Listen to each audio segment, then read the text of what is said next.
everybody. I'm back. Everybody, Gina Young is back, and I'm back with yet another amazing recipe. I am so excited once again today because today at the Young's house, Gina Young is going to share with you all how easy it is to make oyster dressing for your holiday. This recipe is so delicious. It doesn't require a lot of ingredients, and you make it Gina Young style, it's going to be so tasty. Y'all never had my oyster dressing before. You better make you some. Here are the lovely ingredients you will need. You're going to need some French bread. Now you can get the big baguette if you'd like, or you can do like I did. I got the French bread in slices. Now what I did was I've had this setting out on the counter just like this, uncovered, so it can get nice and dried out. But I want to dry it out a little bit more, and I'll show you in the video how we're going to do just that. Right here we have some pre-made cornbread that I made several hours ago. You're going to need some butter. I'm going to use Kerrygold butter. You will also need some oysters. So right here I have some beautiful specific oysters. We have some thyme, fresh thyme. You're going to need some lovely veggies to bump up this recipe. We have a gorgeous green bell pepper. We have an onion. We have celery, green onions, and you're also going to need some saltine crackers. Now these ones are salted. You can use unsalted if you'd like. You will need some turkey broth. That I have the turkey broth just in case we need it, but we might not need it. You're also going to need a couple of spices so we can spice everything up. Here's what you'll need over this way. You will need some Old Bay seasoning. Okay, we're going to be using sage, onion powder, garlic powder, black pepper, and salt. Make sure your hands are impeccably clean. Let's get started with this really quick and simple, yet so tasty recipe. Okay, everyone, so one of the first things that we did was we took our French bread. We had it on a cookie sheet that I've lined with aluminum foil. We put it in the oven, 350 degrees. We want to get it nice and toasty. We want to really dry that bread out. It makes for a great dressing. Okay, so now I have this cornbread. Now listen here, when we're talking about making this specific dressing, oyster dressing, you don't want to use a sweet cornbread. Every one of you know, everyone that's familiar with me, you know that I absolutely adore a nice sweet cornbread, but not for this recipe. You want for this cornbread to be nice and savory and not sweet. So you see that I'm cutting it up. You don't have to do this part for some reason. I just like to cut it up, okay? Because in the end, we're going to crumble this up, okay? So here's what it looks like with the crumbles, just like so, and we will set this aside, okay? Now, the next thing that I want to do is I want to start chopping some of these veggies. So let's go ahead. I have washed all of my veggies off. Wash your veggies off, all right? We're going to cut some of this celery. When you make dressing, you almost have to always have a nice fresh celery in it or it won't taste right. All right, so we're just going to chop it this way. If you wanted to make the pieces a little bit smaller, absolutely you could. Let me know in the comment section below if you've ever tried this or if oyster dressing is a staple in your family members' household every Thanksgiving. Okay, everyone, the bread is starting to really smell. We'll go over and check on it here in a little bit. Our celery is cut. Let's go ahead and cut up some of this gorgeous green onions. And we're going to use the white part, okay? We're going to use the whites and we're going to use the dark green. Now, when it comes to oyster dressing was a staple at my grandma Seward's house every year. And if we ever went over there for Christmas or for Thanksgiving, she would have oyster dressing. And I was one of those kids that just loved to taste test everything. Everything at Grandma Seward's was amazing. And she would have desserts galore. She would have the oyster dressing. I would always try a little bit of it. And as I grew older, my palate understands what oyster dressing should taste like, and I love it. It's so easy to make. Oh, there's one ingredient I almost forgot. We can't forget our garlic, okay? So we have 1 clove of garlic. You don't need to use any more than 1. Let's go ahead and chop it up now, okay? So I'm just gonna use the side of my knife just to give it a nice whack, and that helps to take the skin off. If you don't do that, you're gonna be peeling for days trying to get that skin off. So let's chop this up just like so into small pieces, okay? So I'm going to share with you all how my grandma Seward would make her oyster dressing for Thanksgiving. Okay everyone, so I've taken the bread out and it's nice and crusty, okay? It's almost like toast. You can hear that. Okay, so that's what you're looking for. Nice and dried out. And if you have a couple of days to set your bread out, absolutely you can do that, okay? Set it out ahead of time, and when you're ready to make it, just like I did, if it's not dried out enough, throw that bad boy in the oven. Okay, so what I did after I took this out, I took that crumbled up breadcrumb, or the crumbled up cornbread, and I put it in the oven as well. We want to dry it out also. So going to Grandma Seward is my mom's mom. And they lived in Chillicothe, Ohio, and I was always so excited to go there.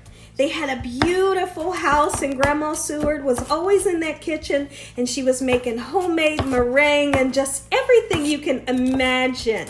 And Grandpa Seward, he had a motorcycle in the garage, and he would always look at me and he would say, "Nina, go get the helmet." And I knew what that meant. That meant, go get that helmet on. We're going to go take a ride through the neighborhood. I put my helmet on and I put my arms around my grandpa, and he smelled so good. Like, I don't know if it was his deodorant or his cologne, but Grandpa Seward always smelled so good. Okay everyone, so we have Prince and Polo in the kitchen with us. We have Polo right there on the left and Prince right here on the right, and they get a snack if they're good boys.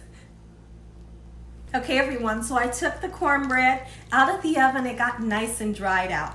So now I took 1 stick of the Kerrygold butter. I put it right here in my pan, and we're going to saute up all of these gorgeous veggies. These veggies are really going to bring you amazing flavor. And yes, it looks like a lot of veggies. That's because it is. When I make this dressing, I want a nice amount of veggies. You want a nice amount of butter. All of that butter from these veggies are going to go in your dressing as well. Now what I want to do with these veggies is let's salt it. Not too much salt, just a little bit. That right there is going to do the trick. Okay? And then we want to use some pepper. Just like so. We want to season those veggies up. Get them nice and soft, because you don't want to put them in raw. That's the worst thing that you want to do. Soften these up, get them nice and sauteed. When I come back, I'll show you what we're going to do next. Okay, so now let's talk about the oysters. These are the kind that I love to buy. They're already shucked, and they're in an amazing juice. So you can see that I have a strainer, and I have a nice clear bowl here. We're going to put all of that gorgeous liquid, let it drain down into this bowl. Okay? The oysters should never smell fishy. If they smell fishy, throw those bad boys out. Run to the store and get some more. These smell so beautiful. Okay? So now let's take, I like to use 2 of these, and I'll look at the size. Let me see here. This is a 16 fluid ounce, and we're going to use 2 of them. Take a look at the oysters, and I'll show you what they should look like. Here's what your oysters should look like when they're nice and fresh. And I'm going to tell you a trick about these. If you stir them and you keep on stirring them, the longer you kind of mess around with them like this, you'll get more juice. All of this lovely juice, look down here in the bottom. All of that gorgeous juice is going to be our broth. If we don't have enough broth, that's when we might use our turkey broth.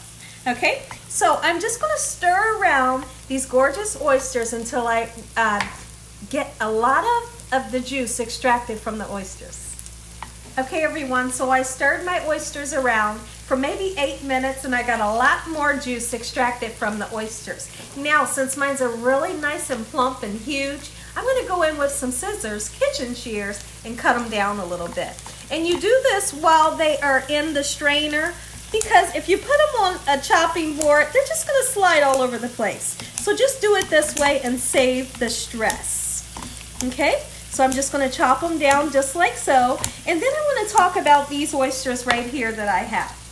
You could possibly, if you wanted to, and let's just say you're a person that you go to the grocery store and you just can't find fresh oysters like this, then you're going to use something like this. And they come in this can just as sardines would, and guess what? They taste delicious, and they are absolutely amazing in dressing if you wanted to. Okay, so that's definitely an option. All right, I'm going to continue to chop these down. When I come back, we'll take these gorgeous veggies out of the pan, and I'll show you what we'll do next. Okay, everyone, this is where I want the veggies. I don't want them too mushy, but I want them nice and soft. And now's the perfect time to put that 1 clove of garlic in, get it nice and sauteed up. It's only going to take about 5 minutes to get your garlic, you know, nice and sauteed up. Once that happens, I'll come back, I'll show you what we'll do next. Okay, everyone, so I'm going to use a half a stick of butter, all right? And we want to melt the butter, and we're going to cook our oysters. Okay, this is just something that I like to do. This is something that we like to do here at the Youngs house. I'm not a fan of the oyster that's really plumpy and juicy. I want for mine to kind of cook down a little bit as if it was a smoked oyster. Okay, so in this video, I'll show you what a smoked oyster look like. You know, so if you're a person that likes yours nice and plumpy and juicy, then you can put yours in your dressing, you know, without doing this process, but I highly suggest doing it this way. So now we have our half a stick of butter. We're gonna go in with our gorgeous oysters, get all that goodness out, and we want to do something really interesting.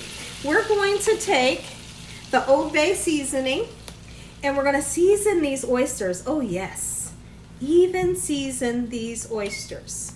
Okay, I'm going to season them very nicely with the Old Bay seasoning only.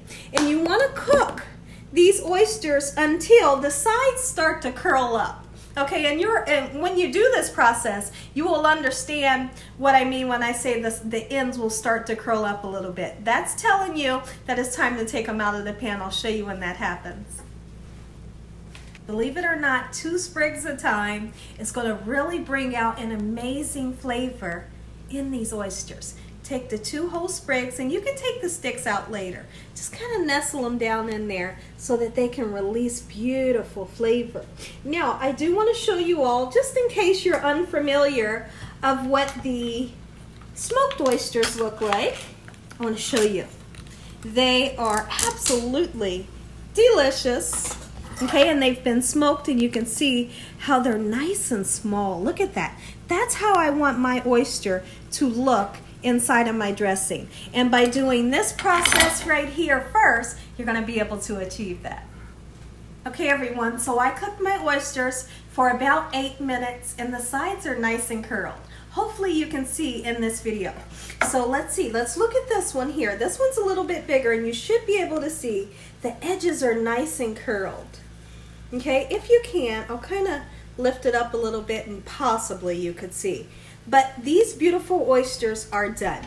So what I'm doing, I'm going to take a slotted spoon and I'm going to take them out and put them with the veggies that we've sauteed.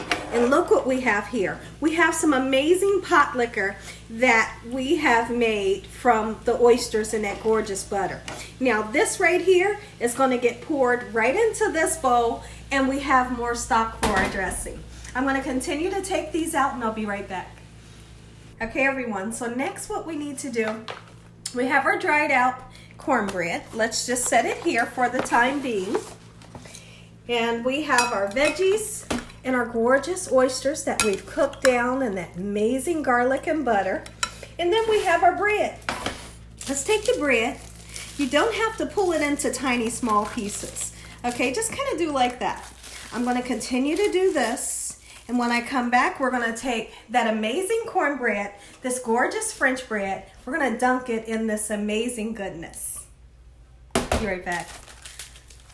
Okay, everyone, so now that we have the white French bread nice and torn up, we have it in this casserole dish here. I've already seasoned the bottom, so now let's season the top, just like so. Don't be afraid to season your food. You hear me? Listen here, if you're that person, you're out there, you're afraid to season, your food will be flavorless. Don't do it. All right, I'm going to open this up so I can get a little bit more of this out. This really pairs up amazing with those gorgeous oysters. Okay, that's the Old Bay and the onion powder. We got to use some rubbed sage. Not too much. Too much of this can be too powerful. Okay, that's enough.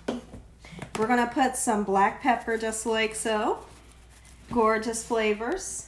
Of course, you're going to need garlic powder, even though we use fresh. And then some salt. Oh, hold on, guys. All right. There we go, just like so. All right, so now what we're going to do, let's go ahead and take this gorgeousness and we're going to put it right on top of everything.